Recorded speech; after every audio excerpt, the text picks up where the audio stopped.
Welcome back to another enlightening episode of Healthy Mind, Healthy Life, where we dive deep into the minds and the lives of those who are transforming the world through resilience, reinvention, and the purpose. So, dear listeners, now let me ask you something. What happens when a powerhouse real estate entrepreneur decides to follow her inner compass, right? Also, can architecture and artistry coexist in a single soul? Yeah. And also, what if the key to the building thriving businesses also unlocks the emotional clarity and the spiritual peace?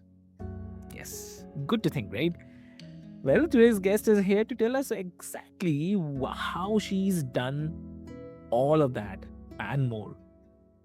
So I'm thrilled to welcome Gladys Margarita Diaz. So welcome to the show. Thank you very much. Thank you very much, Avik. I'm really pleased to be here. Thank you for thinking of me. Amazing, amazing. I'm really happy you took some time and join us on this episode. And before we do that, before we delve deep into the discussion today, I'll quickly love to introduce you with all the listeners. Dear listeners, Gladys is a bilingual Cuban-American force of nature from the vibrant Miami. Yeah, one of my favorite places. I definitely love to visit there. Definitely one day. Uh, and Dear listeners, see, she is an architect, Cornell alumna, founder of multi-million dollar ventures in a real estate, and a pioneer in adaptive reuse and sustainable housing. And now a soulful artist on a mission to create from the heart. And here's the twist: she's used Dianetics, not just to center herself, but to completely rewire how she navigates her work, her art, and her life. So, dear listeners, grab your coffee, tea, anything that you love the most, whatever brings you clarity, and let's explore how structure meets spirit and how profit can coexist with the passion and how creativity finds its roots in healing. So, welcome to the show again, Gladys. Thank you. Thank you. So, ask me what you would like to know first. Definitely. First of all, I definitely love to ask about the journey that spans over finance, architecture, real estate, obviously now art. I mean, that's quite the evolution. So, what was the moment, or maybe it could be a series of moments that Mm. made you pause and say, it's time to shift inward? So, if you can share. I think, first of all, I wanted to be an architect since I was 14. My father encouraged me very much because I was always drawing everything around me. And I documented my family, you know, when we came to the United States, I would draw the family. And I think what happens is that you become sensitive to the environment that you're in. In other words, you have a perception of where you're at and how you can make it more beautiful. And I think that is if there's anything that an architect does is they look around themselves and they imagine what things could become. And then they figure out, how do I get this done? Right. And so I wanted to go to the best school that I could, and that is Cornell University. It's the top school for the industry, my personal opinion. And I had the opportunity to learn not only from my fabulous professors, but from my colleagues. I minored in art history because I think that architecture is an art and real estate is architecture for sale. So if you really think about the real estate world, the built environment was imagined and created by an architect. Whatever building you walk into, an architect touched that. An engineer also, but I think the imagination is what I'm thinking about. That the person imagines what they would like to create. And so towards that end, that's a very spiritual activity Mm, because it taps into yourself as a being, right? mm, And so when I moved to New York City and I really wanted to be in the art world, I interviewed with the Museum of Modern Art. They gave me a job offer, and then I realized I couldn't afford to work for them mm, because their pay was very low. And I was an immigrant living in New York City and had to pay my own way. So I decided I wanted to learn something that was going to enhance my skills. mhm, And a friend of mine said, "Why don't you study finance and learn how to do real estate projects and become a developer?" And that was a great advice. So then I went to night school at NYU, and then I went to work on Wall Street, and I figured they're never gonna hire me. I'm an artist. I'm an architect. They're never gonna want me. But I had one thing that they needed. I was bilingual. It's a skill that people don't understand how important it is to be thoroughly bilingual in multiple languages. Thoroughly, I mean being able to compose text and to be able to understand text and to really communicate your ideas. So I learned capital markets and finance. And I thought, okay, now it's time to start my own company. And when I started my company, the financial services industry was in collapse. There was no money to build anything. So I became a specialist in federal funding. And I have been doing that for over 30 years. It's been the most rewarding. This is where, when you talk about your journey, that was very unexpected because when I was sitting, coming in the career center at the university, planning out my path of work, I would never have predicted those things that I did that led me to that point.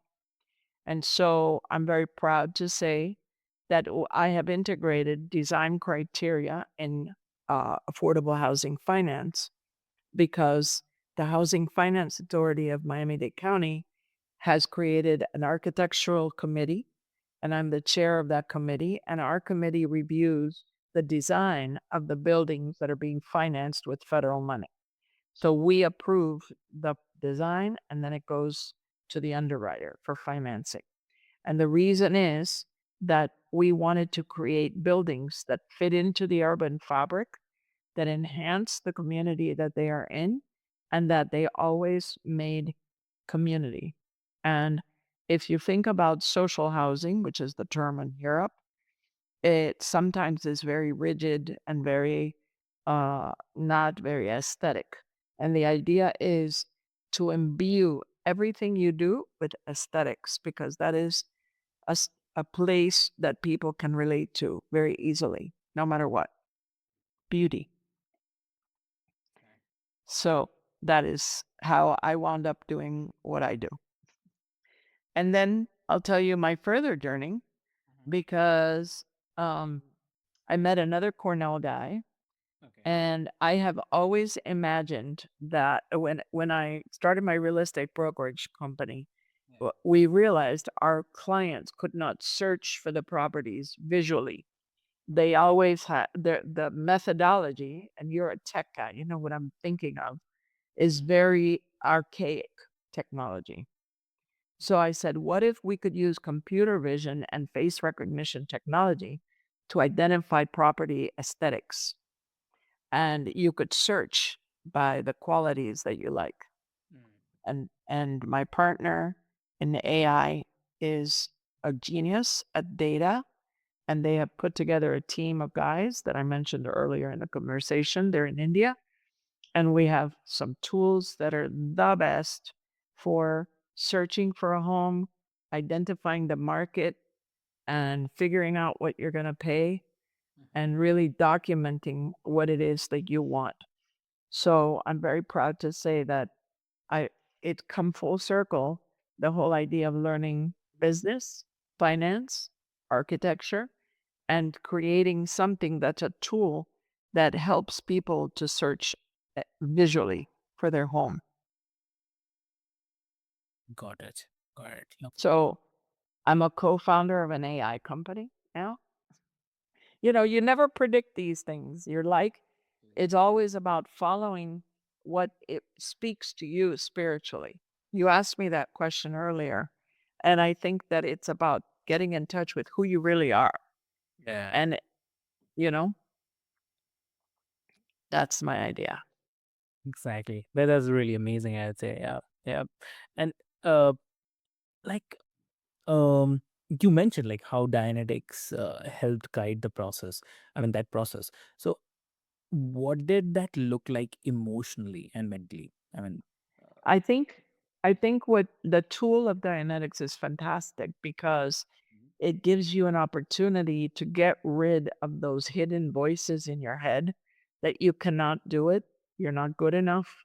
There are a lot of things back there in your subconscious that are keeping you from reaching for something.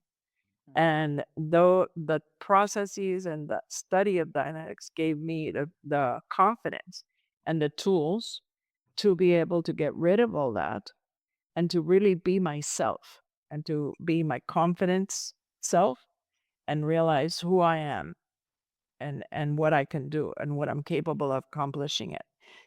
So I think more than anything, it's a process that gives you the strength to be yourself. and that's true. Yeah. So lovely. I mean, I find that often we wait for the big breakdowns, but and before we begin our breakthroughs. So, yeah, definitely. Yeah. You don't have to wait for a breakdown. You just have to say, I'm not operating at my full potential. What is my full potential? Let me find out. Yeah. And that's really how that's really what got me interested. I'm like, I think I'd like to learn more about how to be better at what I am. Okay. Yeah. Yeah. And like you helped transform physical spaces for decades. So, but now you are also transforming the internal spaces. So, what do you think? I mean, how do the principles of designing a kind of physical environment or harmonious physical environment apply to shaping our inner landscapes? So, what do you have to say? The environment that you surround yourself with Yeah. is what communicates to you as a spiritual being Mhm. who you are. In other words, if I make a not so beautiful space or I make a space that's deteriorated, if you are in a space that is uplifting, and I'm going to quote like throughout history, if you look at the history of architecture, the most powerful structures are churches and temples and places where you're you're surrounded by these elements that uplift you, that make you feel the space is large. You're part of this greater community. You have all kinds of aesthetic compositions, and that uplifts you. And if you are in spaces that are depressing and small and or make you feel small and make you feel like, oh, I can't get out of this space. That is something that an architect, that's our goal to help you to get a space that really communicates with you spiritually so that you feel who you really are. Does that make sense? Yes, makes sense. And that is an architect really is a spiritual guide. And I say this because of my profession, that has to perceive the surrounding of the environment and modify the environment and create the environment so that it is workable and supportive of the function that it's going to have. See, this is where you transcend from spiritual and artistic to physical universe, the physics and the engineering of it. Okay. But if you do not approach it from the creative perspective and the spiritual perspective, you're never going to create a space that really communicates to the being. Exactly. Oh, so I mean, uh, in your work, like you have said that emotion drives the real estate decisions. Uh, Mhm. so, like, do you think that our internal home or our emotional baseline uh, determines what kind of physical spaces we uh, gravitate today or towards? Yes, absolutely. Absolutely. People who feel a certain way have to feel, they want to be in a more cozy, small environment. They want to feel protected and they're more in a tone level of fear or conservatism. They want something that's historical looking, that looks historic. The more modern person who's more avant-garde, who wants to reach a different level or want to do something more modern, those are people that want spaces that are in a different design. Every design has an emotional component to it, an emotional reaction. And people who are at that emotional level are going to gravitate towards the aesthetic that communicates with them. Remember, it's all about art is communication. Architecture is an art. It communicates to the being. So if you are looking at a space, the space has to communicate to you, I'm going to make you feel how you want to feel, right? And that's why they reach for different looks or different aesthetics. Exactly. And that's really a fascinating feedback, I will say. I mean, what we build outside mirrors what we carry inside.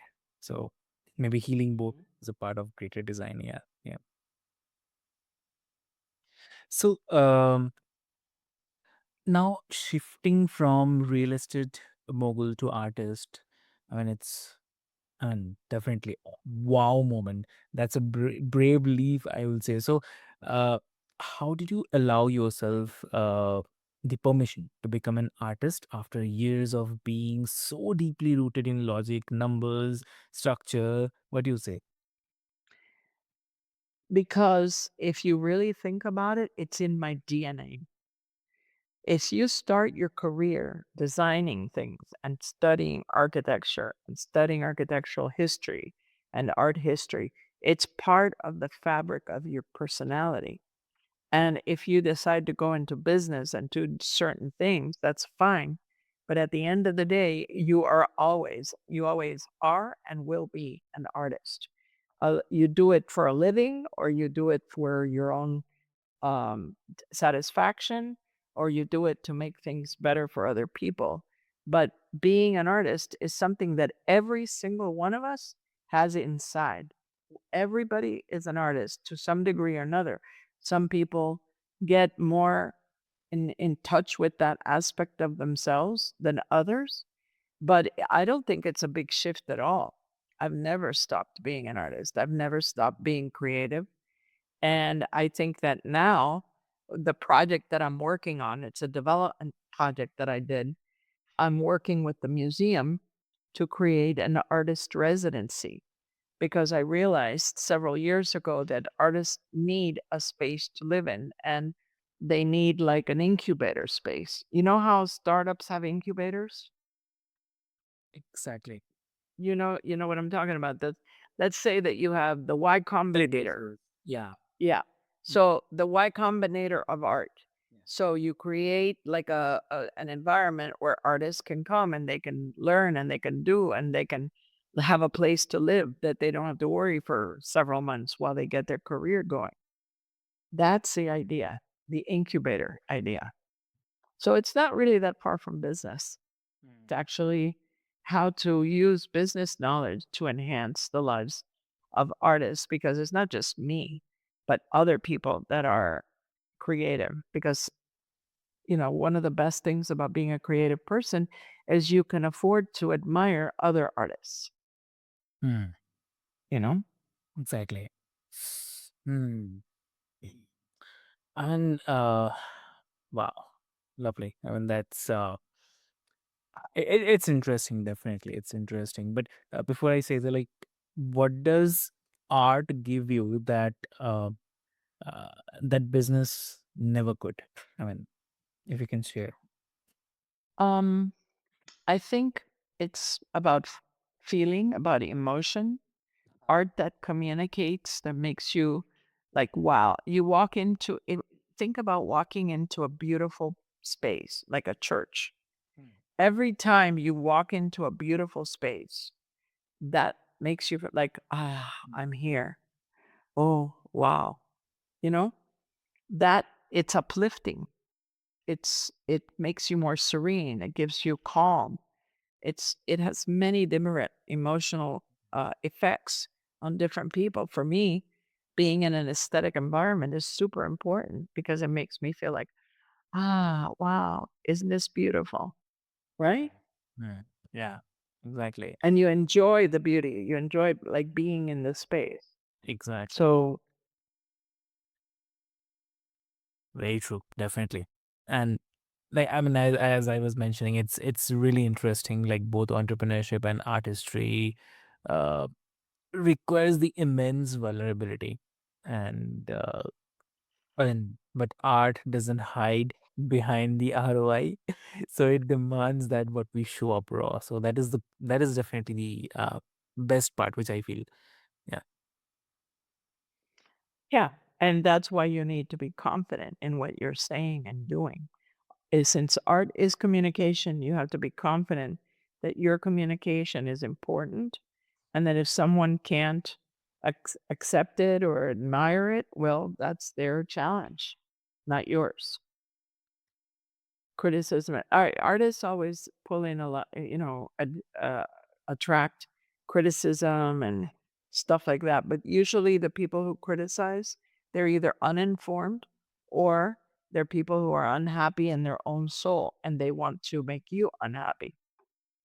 yeah, So the gig is you are happy and you know who you are and you know what you want to say. exactly. Ah, I mean, I also love to share this that I mean, why I love the art myself as well, because um, I was also very keen and lover, and uh, I had huge interest, and still I have uh, into art, into the sketching. So I really love, like, Okay. when you are into the art, or you are designing something, or maybe you are um, doing some sketching. So you need to have that feeling, that understanding, and before understanding, that feeling needs to be there, and also you need to be uh with that moment, with that enjoying that moment. So which I feel it's nowhere. I mean, what do you say? What do you mean? I mean, that feeling of calmness, like I was mentioning that Oh, it's because you're in touch with a higher you y- people beings operate at different levels, right? And the aesthetic band is a high level of consciousness. So if you are drawing or you're sketching or you're painting or you're just arranging flowers, whatever it is you're doing that's aesthetic, that's going to have an aesthetic product, that is in tune with that level of consciousness. And so if you think about it, when you're calm and you're drawing and you're like, ah, la, la, la, la, you know, it's you're in touch with that and that level of ex- your emotional range. yeah, yeah, exactly. Oh, that's really lovely. And so you speak a lot about aligning the space with the emotions using AI and the sensory design. So, in this era of tech and the burnout, how can we create the environments, both the digital and the physical, like that heal us rather than deplete us? What do you say? Well, I think that you have to the environments that heal us and that give serenity and calm have been studied for many, many years. And it is the responsibility of the architect and the urban designer and the urban planner to create environments that foster that emotion of serenity and calm. And um, elevate the spirit. Understood. Like I'm gonna give you an example. I have a friend who does urban planning, and one of the things that the community meetings, the people ask for is leafy, shady streets, Okay. right? Mhm. So, how do you, as an employee of the city or an architect or urban planner, Mhm. you then propose to the city, we propose to plant a beautiful leafy tree every 10 feet along this street, Okay. right? Yeah. And then this is where the knowledge of financing comes in. You know that the city is going to have to issue bonds Mm. to be able to pay for that. Yeah. So then you figure out what is the budget for that. Mm. And then you say to the city, the return on investment of Mm. this tree lined street is value of the houses that are on that street are going to go up and property revenue is going to increase because Mm. people want to live on leafy streets. Yeah. Do you see the logic? Yes. Yes. Exactly. So you have to propose an aesthetic solution in a language that the government people will understand, that the finance people will understand, Mm. etc. But at the end of the day, what you have produced is an environment that is uplifting, and the shady street is going to give people who live there a much better environment. Uh, True. Exactly. That's lovely. And do you think that the next evolution of the wellness is all about designing our environments with the emotional intention, obviously? Yes, absolutely. Okay. Absolutely. Studies have been done Mm. about what is the soul of a neighborhood? What do people like to see in an area? How do they like to live? And I'm speaking from United States design criteria, but I think it's a pretty international, you know, concept. And if you look at the history of architecture, designing cities with green spaces, with spaces where people can walk, with spaces where people can congregate and be together in Mm. a safe environment, that's been throughout history. Exactly.